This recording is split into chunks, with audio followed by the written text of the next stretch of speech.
Welcome to the Lifeline, a production of Simply BJE. The goal of this podcast is to build, inspire, and to empower our listeners through conversations on business, leadership, and mental health.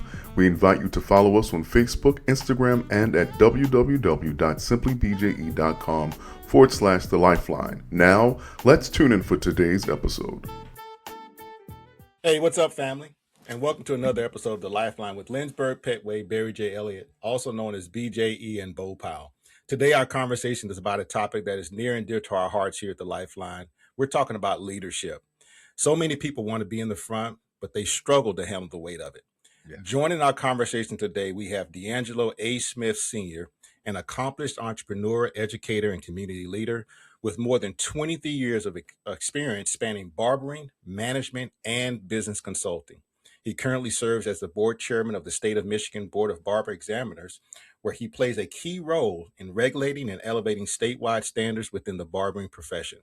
He also served as an instructor at the Michigan Barber School, where he mentored students in technique, discipline, and professional conduct. In business, he is the owner of Executive Cuts and More, LLC, and the president of Above Only Consultants, providing consulting, mentorship, and strategic support to entrepreneurs focused on sustainable growth. Brother Smith, man, welcome to the Lifeline podcast. Glad to have you this morning. My God, thank you all for having me. It's an absolute pleasure to be here with the Lifeline podcast. So glad you're here, my brother. I've been knowing B. Smith almost 20 years now, right? Almost 20 years. Yeah, it's been about 20 years. Yeah, when absolutely. I first met him, he was a young lad just starting as an adjutant, as an armor bearer. Now he's an elder in the church of the Lord. You are absolutely right. I remember the first time I met you, man, and how welcoming you were. And yes, sir. Just welcoming a young man in to just want to come in and work and work for God, and you were welcoming to me. And so it made it easy to just form some level of a relationship with you. Yeah, I think it was at a holy convocation, and it was that's right. It was busting, and D right. was like, "All right, you go do this." And you know how those conventions can be. You got dignitaries coming, people coming. You need this, you need that, and nothing goes as his plans. But he was ready, and I'm glad to see that God has truly taken you and matured you to the man that He's called you to be. Yeah, praise God. Thank God for it. Again, I thank God for being on the Lifeline podcast with Lynnsburg, Bo, and even Barry in his absence. So I just thank God for you guys for having me.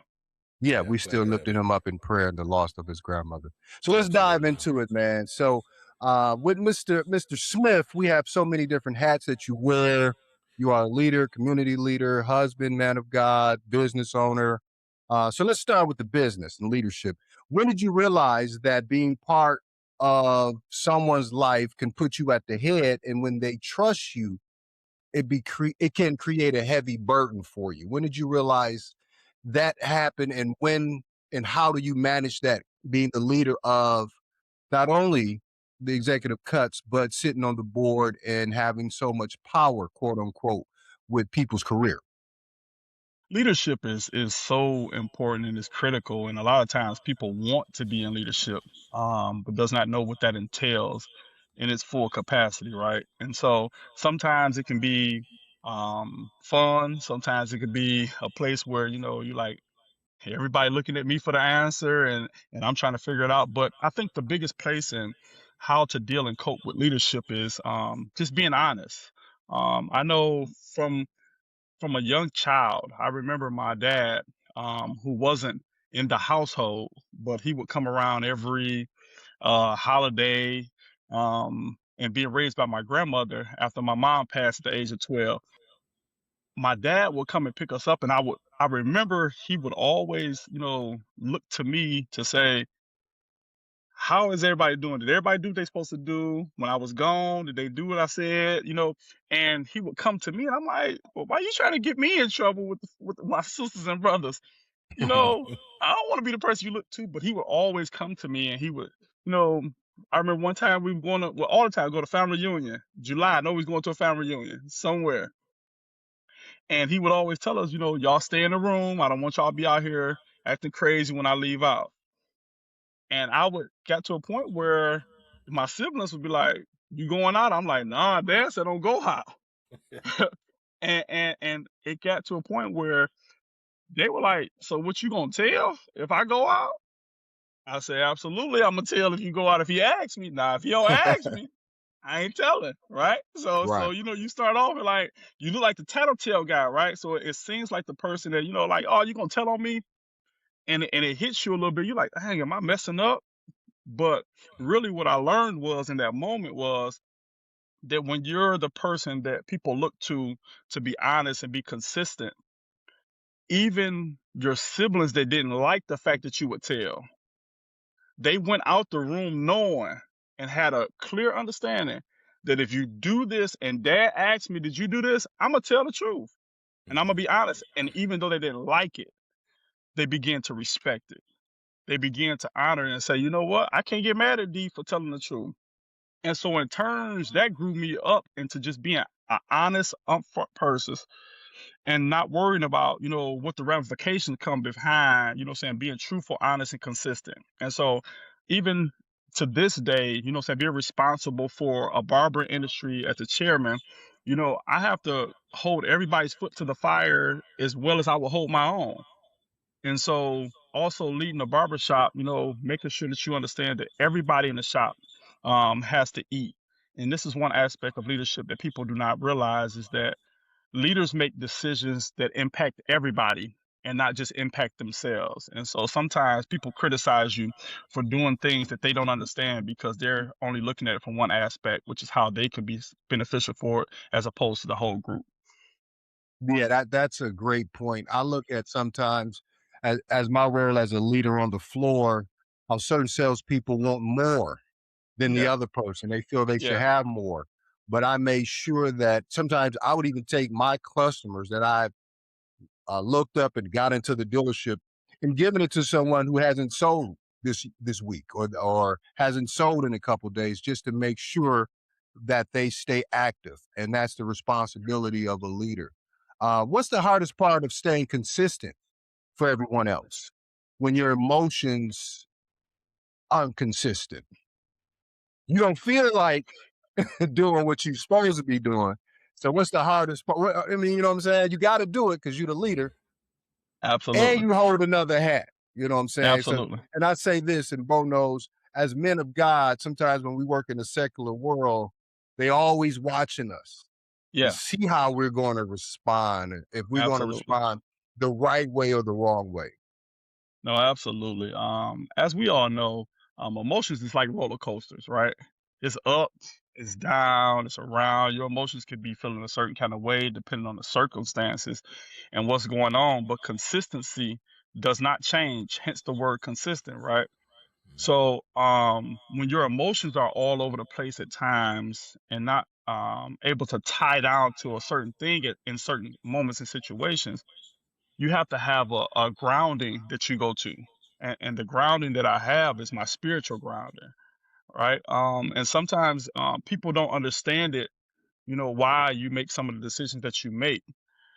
But like I said, my emotions can't get to the point where I make a decision that's going to be beneficial to myself only when you're responsible for leading. Um, we got to always remember that we're going to be led by something. And it's always going to either be it's only two leadings. It's the spirit of God and the spirit of darkness. And so we have to make sure that we can hone in our emotions to make sure that we're being led in the right way. And that's why it's so important for me to be spiritually grounded because I need God to lead me. Without God leading, I'm leading by my own feelings, by the circumstances, the situation. And when being led by the flesh can also cause you to be led somewhere that God did not call you to be. And so being led by God is my most important thing so that I can lead people. And that's from family to business to whatever I'm doing. I have to be led by God in order to lead. Yeah, I think that's very important too, especially when you start talking about being led by God, because we know God is a God of love, but He's also a God of standards, That's right. right? And you have to be able to find balance. So, my question is, as board chairman, how do you balance compassion for people while still holding the line to keep people accountable to the standards? Absolutely. And just to add to the last question that we were talking about, to answer it in its full complexity is the hardest part is when you want to respond out of your flesh. right? You want to respond how you feel in that moment. And being able to hone yourself back in and realize who you are and what you represent to make sure that you um, give that example of who God has called you to be. Battling between what you want to do and what you know to do is probably the hardest part, but being led by God is going to always lead you to the place that you need to be. As the chairman, um, that balance between the two of, you know, because there's been some people that I've seen come across my desk that I know, Yeah. right? And I'm trying to figure out, like, how did this get to this point? But at the same time, I have a responsibility to, as the chairman of the board and as the board member, period, to make sure that the public is safe. And so if you're not walking the guidelines that are necessary, everybody is held to the same standard, including my own shop, right? And so I can't parse words or cut corners or make it more convenient for you when my job is to make sure that the public is safe. And so when you're doing things that are not above on the standard, you have to make sure that you reap the consequences of whatever it is that you've done. But I don't change based upon who I know or who it is. Is the standard is the standard, and that same standard is for myself as well. Yeah, it seems like, your childhood experience of going outside kind of prepared you for that. You know what I mean? Absolutely, So, but absolutely. so I was just thinking it's kind of interesting how God will do certain things in our life that'll prepare us for where we're going, right? Right. It is And Right. so funny. it seems like totally irrelevant, but then you look back, it's like, man, you was Yeah. preparing me for chairman stuff back when I was a kid. You know what I mean? Exactly. And And that's the sometimes funny people thing. have a You hard are, time saying no. Think yeah, about that. Is people have a hard time telling someone no because they yeah. don't like the consequences of how that person's going to view them. You're So to absolutely be right. able to tell someone no, you have Yeah. to be confident in yourself and what you're telling them no about. Yeah. Absolutely. It's funny you say that, Bo, about my childhood, because I remember telling my dad the truth even when I got in trouble, or Mhm. Mm, even when, it was something that was going to be not advantageous to me. And Mhm. so, in a way, that is why and how I was prepared for being able to do some of the things I do now in leadership. Wow. Yeah. So, but with that comes a lot of criticism too, especially when it's because you have people that are coming across your desk, that people and so being in a position of where people can see you, comes with a lot of heat and criticism. So how do you handle that criticism that comes with leadership when it requires correction? in the church too, because you're a leader in the Yeah. church as well. So how Yeah. Yeah, does that? Yeah. yeah, it's really what my apostle likes to say a lot of time is leading while bleeding. And so you have times where people are constantly nipping at your heels, trying to find a space where, things were not right, or he should have did it this way, or if I was him, or if I was in his position, I would have done this. He doesn't know what he's doing, and it just, the criticism that comes along with it. You have to understand that in leadership, that happens. When God begins to lift you and propel you to where he has for you to be, you have to understand that the innate ability in man to hate or to criticize is activated. And so you can't think that, it's a bed of roses to lead. I mean, we know when you talk about lead, I don't care if you're talking about leading a family, if you're talking about leading a business, if you're talking about, what I'm saying, being a leader in the community, leading young people, it doesn't matter what capacity is, people, you're going to always run into some adversity.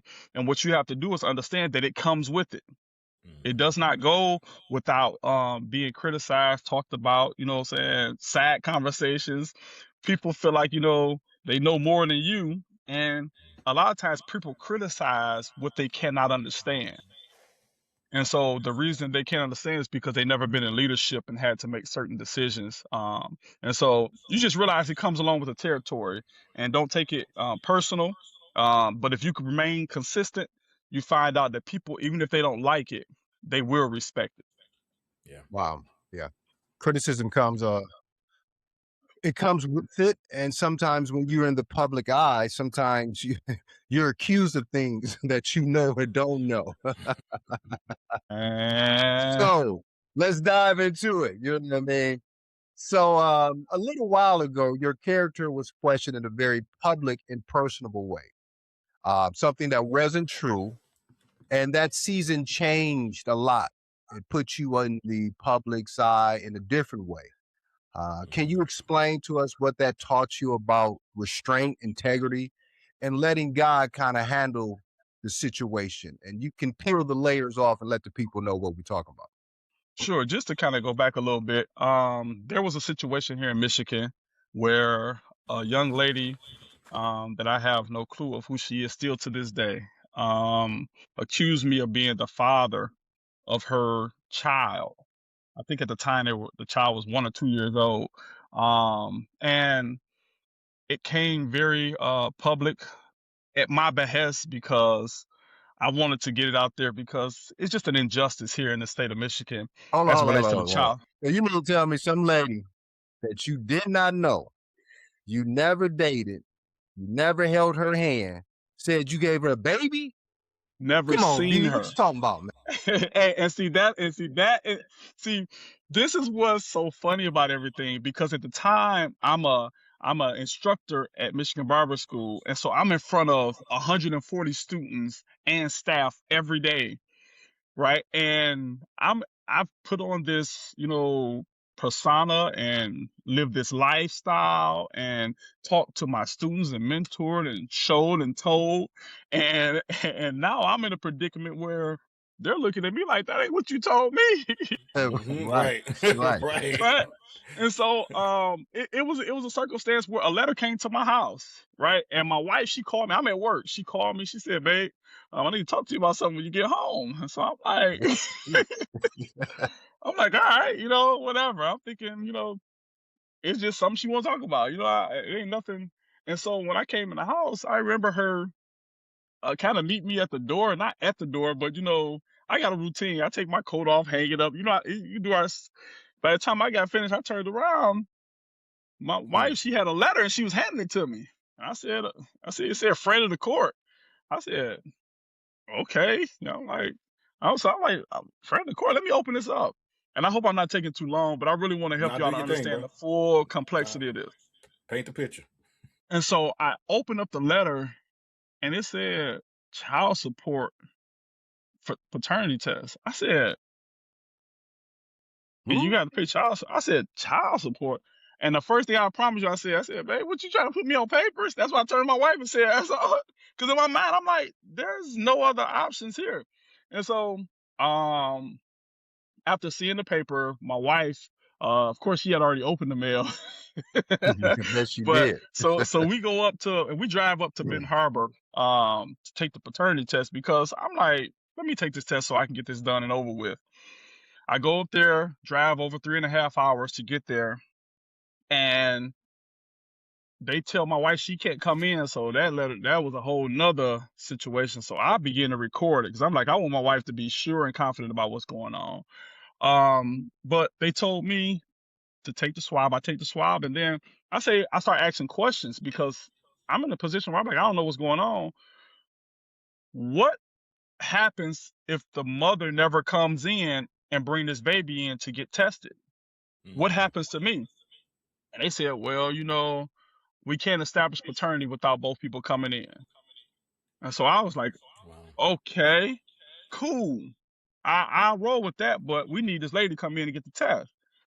Lady didn't come that day. She didn't come for a week or so. And so I got to the point where it was a letter sent to my job at the barber school where it said that they were about to get ready to start garnishing my wages. And so I said, the lady came to me, she said, what do you want to do about this paper here? I said, what paper? She said, the paper about garnishing the wages for child support. I said, oh, no, no, no, no, no. So I called a friend of mine that I have at the news outlets. They came and did a story. And what I did was, it took everything in me to not expose this woman, nor expose, um, just everything. I didn't want to, because I had people ready to go by our house. I had people that were in strong positions. I'm talking about that was able to make her life really miserable. I had Wow. I had a lot of connections and things to people that could have been done, and I just said, you know what, I'm gonna let God handle it, because I don't want my witness to be to come under scrutiny of who I am, and walking through this, it's God's responsibility to take care of me.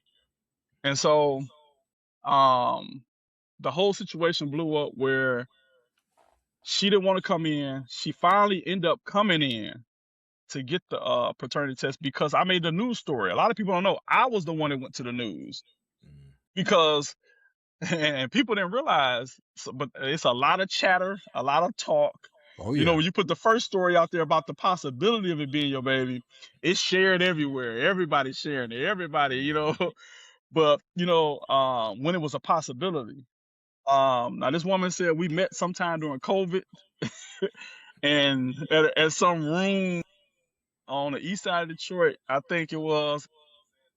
And she said we had a one night stand, and that's what it was. How did she pick you though? I mean, how did she find your name, your social security? I mean, Yeah, I went so deep into this stuff, and I don't even know if we had time to really get deep into it. But I'll say this: the simplicity of Michigan laws for women to be able to put any man on child support. I'm talking about any man in the state of Michigan.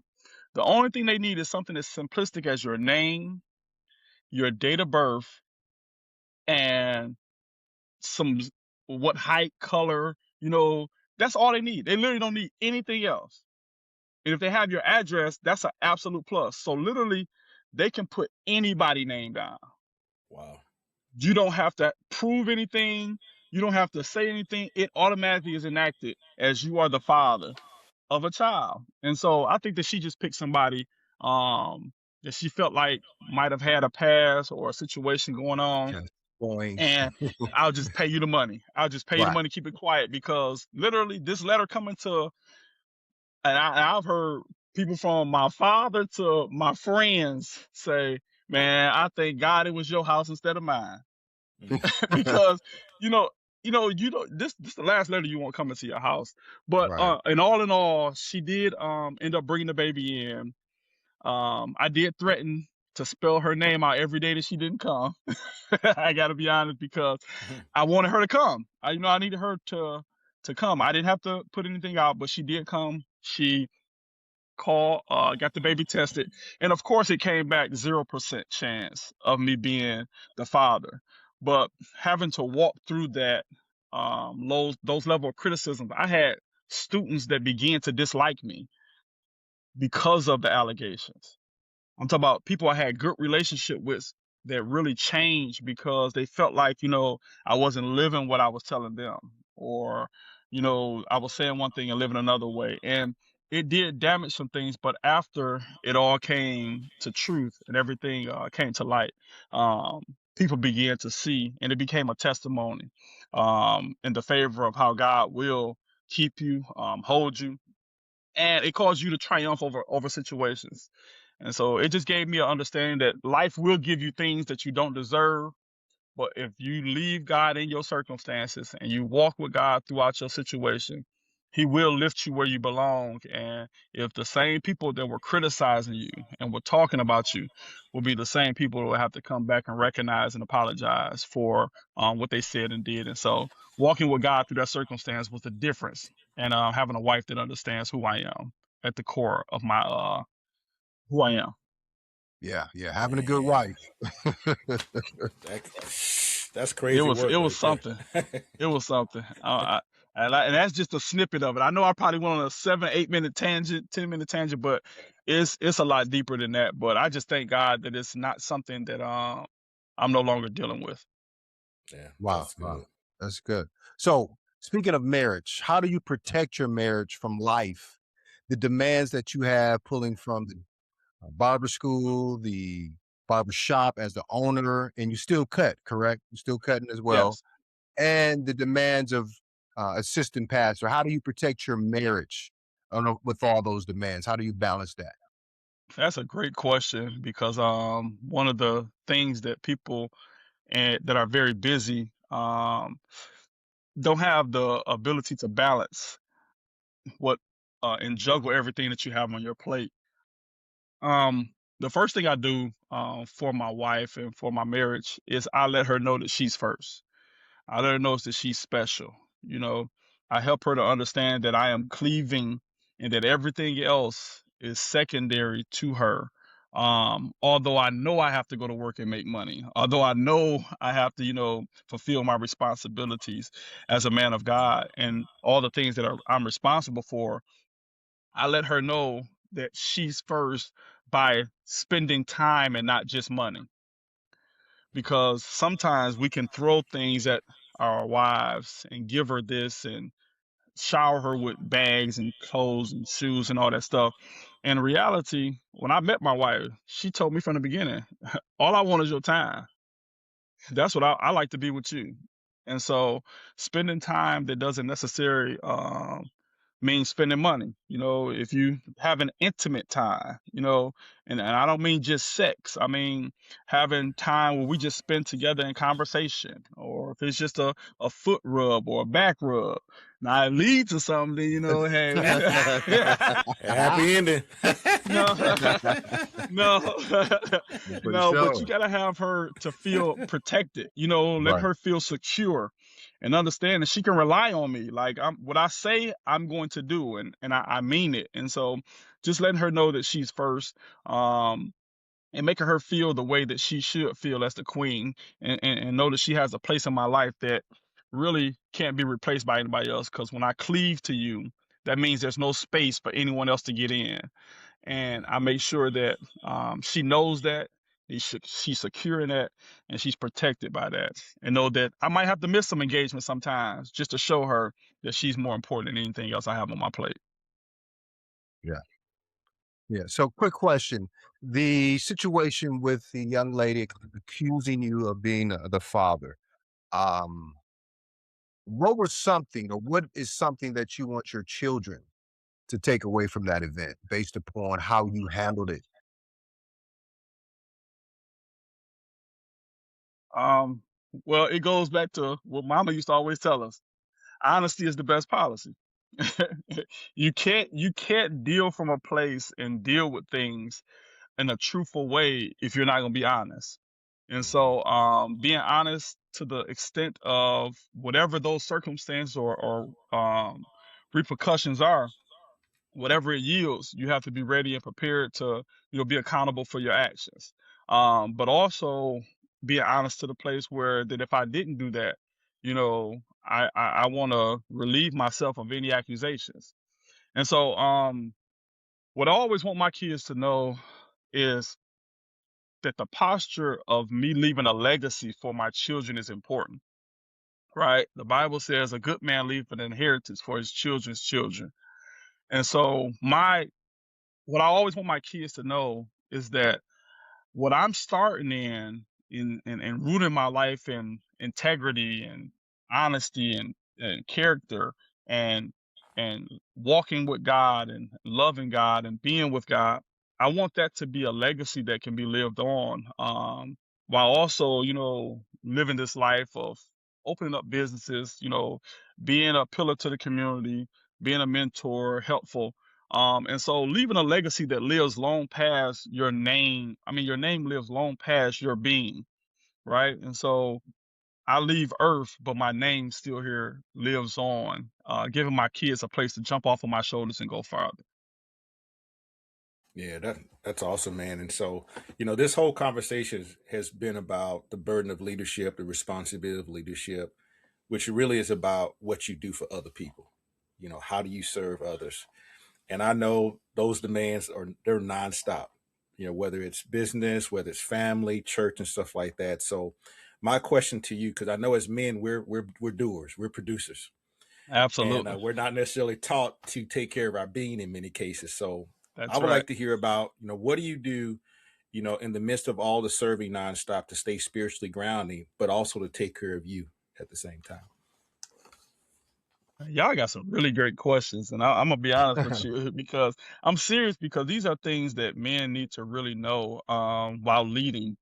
You know, the importance of leading is that you have to be a good follower. You have to have someone that's leading you and helping you and maturing you to get to the place that is going to allow you to walk in leadership in a positive light.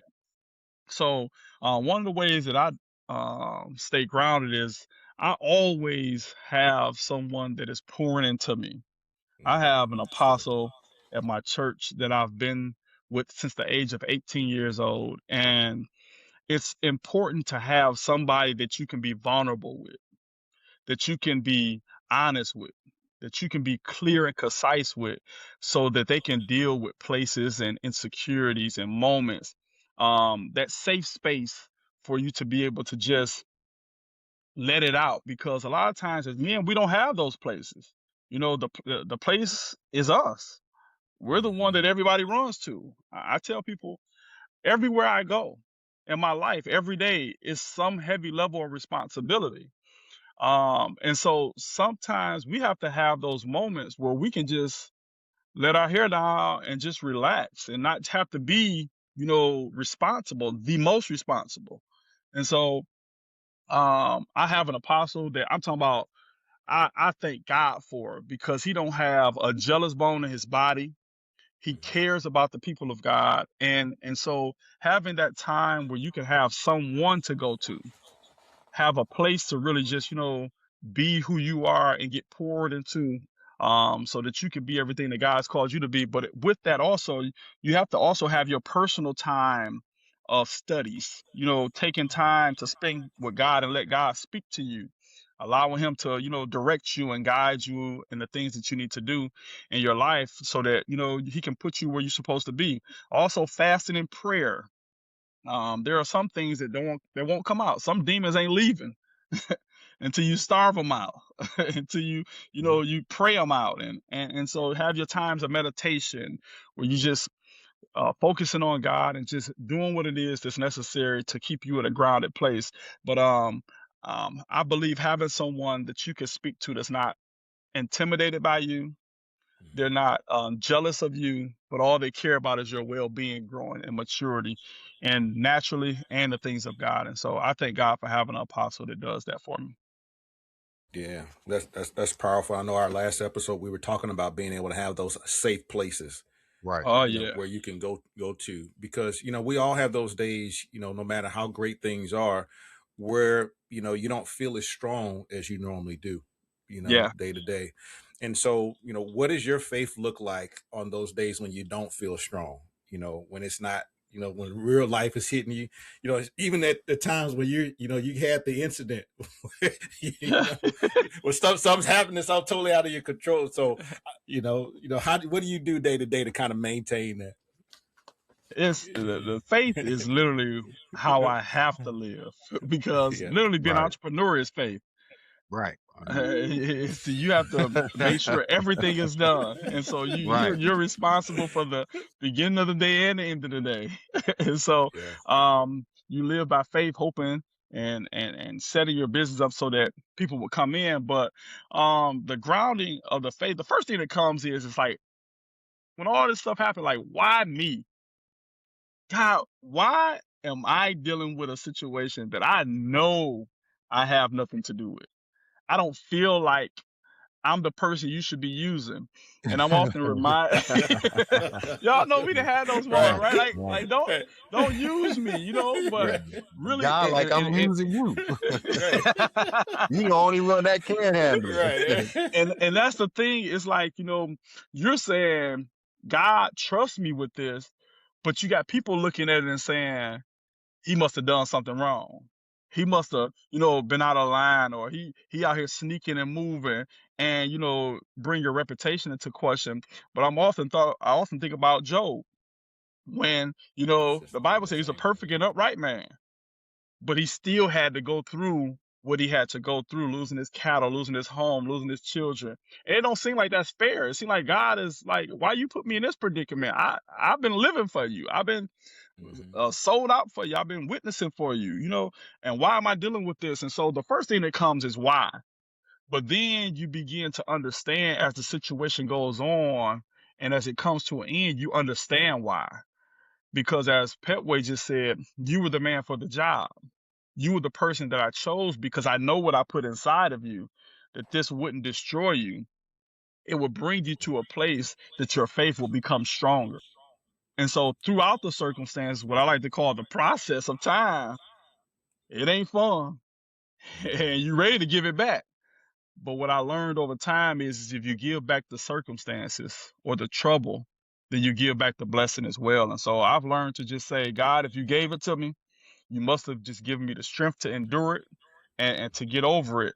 And the Bible tells us in Proverbs 24:10, I believe it is, if you faint in the day of adversity, then your strength was small. And he said his strength is made perfect in our weakness. And so we have to just endure this time because we're walking in his strength and not our own. Wow, that's a word right there, man. That is a sir. word. So, well, this has been an incredible conversation, man. But as we close this conversation out, we want our listeners to get an opportunity to be able to connect with you, whether it be on social media, to connect with you, to take advantage of some of your services, or maybe even to come worship. So let our listeners know how they can connect with D'Angelo Smith Sr. Sure, absolutely. First of all, again, thank you all for having me. I really appreciate it. I enjoyed this conversation. And I look forward to any other future opportunities. But I'm not on social media a whole lot. I got to get with my boy Lensberg to learn how to work this social media stuff. Everybody tell me I should, but I don't. Yeah. I got to do better. But He got one of the hottest barbershops in the city, man. with no social media. I mean, come on. No, I appreciate that, man. I really do. I thank God for it. But on Facebook, it's D'Angelo Smith Sr. On Instagram, I gotta remember it's D Smith _the mentor. Yeah, we're gonna talk when we get out here. Yeah, okay. D Smith the mentor. And I'm telling you, man, I got to care enough to do it. And so social media is not really my thing, but we have a service every Sunday, Sunday morning, 11 a.m. at Perfecting Triumphant Church on Fisher and Canfield in Detroit, Michigan. It's a powerful, impactful service that you will always feel the presence of God, and God will always speak to you there with the word, through prayer, and even through song. And so we have anointed leaders there in the persons of Apostle DeAndre Marville Armstead Sr. and elect Lady Akua LaShawn Armstead. I thank God for their lives, and I'm just thankful. My barbershop is Executive Cuts and More, down on Jefferson and Joseph Campbell, Detroit, Michigan, 277 Joseph Campbell, Detroit, Michigan. And if you need any business consulting, we also do that at AboveOnlyConsultants.com. Awesome, man. We certainly appreciate you having him, man, and sharing your story with us. Just a powerful conversation we had this morning. And to our listeners, this concludes another episode of The Lifeline with your host, Barry J. Elliott, Lensberg Petway, and yours truly, Bo Powell, along with our guest, D'Angelo A. Smith Sr. Now, don't forget to visit us at www.simplybje.com/The Lifeline and subscribe on YouTube, Facebook, Instagram, and TikTok. Feel free to email us at the.lifeline.podcast.tv@gmail.com. That email again is the.lifeline.podcast.tv@gmail.com. We're on a mission to bring light and life into the places people don't always talk about. So stay with us, join the conversation, and let us hear from you, because the Lifeline exists to speak life into your life. Y'all take care. Thank you for listening to today's episode with host, business expert, and life coach Bo Powell, social media influencer and entrepreneur Lensberg Petway, and leadership coach and mental health advocate Barry J. Elliott. Join us next week for another impactful conversation on The Lifeline. God bless.